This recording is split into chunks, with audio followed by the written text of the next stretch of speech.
مسجد حرام سے مسجد اقصی تک حضور براق پہ گئے اور وہ اتنا سریع رفتار تھا کہ جہاں اس کی نظر جاتی تھی وہاں اس کا قدم پڑتا تھا. تو اس نے تو پہلا قدم اٹھایا ہوگا تو مسجد اقصی میں جا پڑا ہوگا.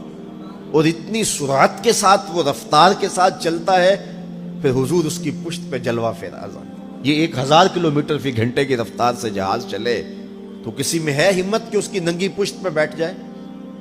ہوا کی مزاحمت ہی گوارا نہ ہو، پڑخ چڑھ جائیں، آگ لگ جائے. اور جو کروڑوں میل فی سیکنڈ کی رفتار سے جا رہا ہے، اس کی ننگی پشت پہ بیٹھنے والے شاہ سوار کی عظمت کو سلام کرنے کو جی نہیں چاہ رہا.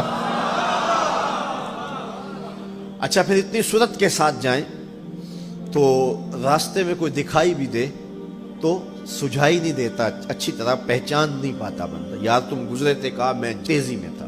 تو تیزی میں جو چیز نظر آئے تو اس کو پوری طرح پہچانا نہیں جاتا.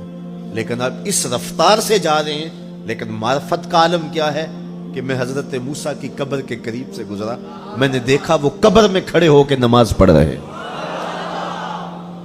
اور حضور ابھی وہاں پہنچتے ہیں مسجد اقصی میں تو حضرت موسیٰ علیہ السلام پہلے وہاں موجود تھے. یا تو یہ ماننا پڑے گا کہ یہاں بھی موجود تھے، وہاں بھی موجود تھے، اور یا پھر یہ ماننا پڑے گا کہ وہ پہلے چلے گئے. اور اگر پہلے چلے گئے تو پھر کیا وہ میرے حضور سے پہلے چلے گئے؟ تو جواب آیا کہ نہیں، حضور علیہ السلام تو اپنی رفتار سے جا ہی نہیں رہے تھے. حضور تو جا رہے تھے براق کی رفتار سے، اور حضرت موسیٰ گئے ہیں نبوت کی رفتار سے. براق بہت سری ہوگا لیکن نبوت سے سری نہیں ہو سکتا، اس لیے حضرت موسیٰ پہلے پہنچ گئے. یہ ایک مرحلہ مکمل ہوا. اب دوسرا مرحلہ، مسجد اقصی سے لے کے پہلے آسمان تک وہ نور کی ایک سیڑھی تھی اور یہ براق سے بھی زیادہ سریع رفتار تھی. یہ دوسرا مرحلہ تھا. اور پھر تیسرا مرحلہ، پہلے آسمان سے لے کر کے 7ویں آسمان تک فرشتوں کے پروں پہ گئے. 7ویں آسمان سے سدرہ تک جبریل امین کے پروں پہ گئے. یہ چوتھا مرحلہ تھا، اور ہر مرحلہ پہلے مرحلے سے سری تھا.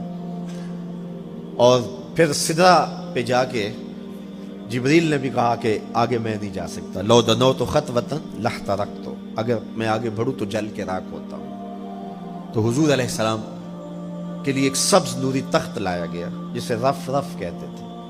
اس پہ حضور تشریف فرما ہوئے. پھر وہ کس صورت سے گیا، ان 4 مراحل سے زیادہ سریع رفتار تھا. رف رف کی منتہائی پرواز جب ہوئی تو میں اعلی حضرت کی روح سے فیض لے کے کہتا ہوں کہ رف رف کے بھی بس بس ہو گئے. اب یہ 5 مراحل اپنی انتہا کو پہنچے. اب یہ حضور کی ذاتی رفتار نہیں تھی، ذاتی رفتار اب شروع ہونے لگی ہے. اللہ اکبر. پھر آواز آئی، ادنو منی یا احمد، پیارے رک کیوں گئے ہو، آگے آؤ. اللہ اکبر. اور حضور پھر اعلی حضرت فرماتے ہیں کہ ڈرتے جھجکتے آگے بڑھے. کیوں؟ جلال و ہیبت کا سامنا تھا، جمال و رحمت ابھارتے تھے.